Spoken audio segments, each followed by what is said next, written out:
Hello, this is a Bluthner style 4 grand piano. That's 150 centimetres, 4 foot 11 inches long.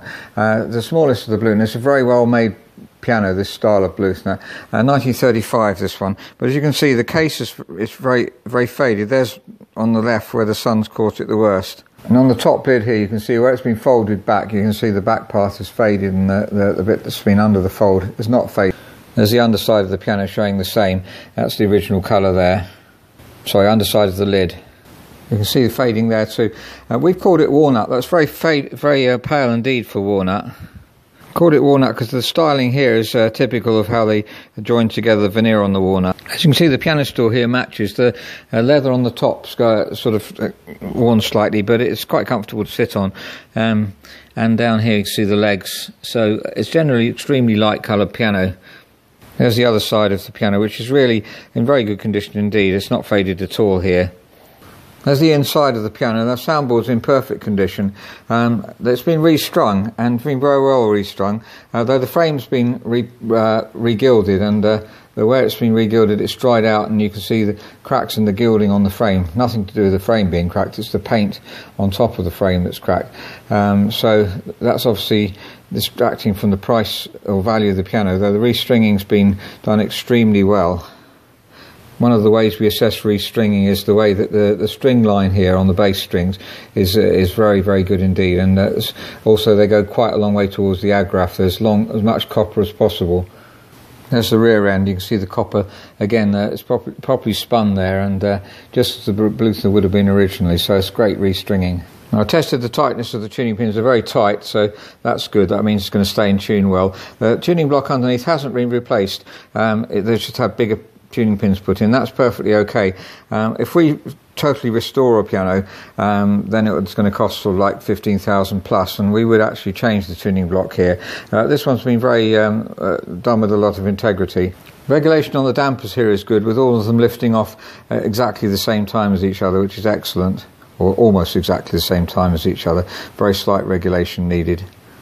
Key tops are ivory and in very good condition. None of them have chipped or at the edges at all, but there's a couple here that have been come off and been stuck back down again. You can see that because of the strong black line between the front and the back, and also slightly discoloration. We can certainly improve those, and we'll do so. Now, looking at the action of the piano here, we have various options. You can see the hammers there. There's no movement in the hinges, which is good. The hinges are tight, which is encouraging. But there's wear in the hammers, as you can see, quite considerable wear. They could be refaced. That's a possibility. As we reface one here, I've refaced that one to see what the tone was like. It's refaced. So there is enough hammer there to reface them, or we could replace them. So that's a choice to make. It's always a difficult choice to know, because obviously the original hammers match the strings, match the sound of the piano really well. You can see also the rollers is flattened here, but it's performing well. If what we would do is replace the hammers and the shanks, even though the pins are tight here, and then the rollers, it's all in one go. It's obviously quite expensive to do that. It's costly and takes a long time because you have to reweight the action at the same time.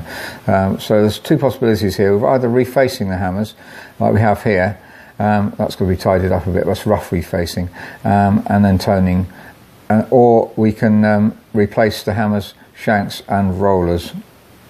The action also needs regulating, by the way, because these are resting, or practically resting on the rail here. They should be a bit higher up than that. Well, the action's playing really nicely. It's very smooth, and the springs are pretty much working as they should be. The hammers bounce up afterwards. There's regulation, general regulation to do. Now, the important thing is obviously the touch and the tone of the piano, and the touch is very responsive, and even more so once we've regulated it, and it's slightly lighter than average. So if you're a serious learner, then you might want us to change the hammers, and then we reweight the piano and put it exactly as a modern touch would be. The older touch is slightly lighter anyway. So let's have a listen to the sound of the piano.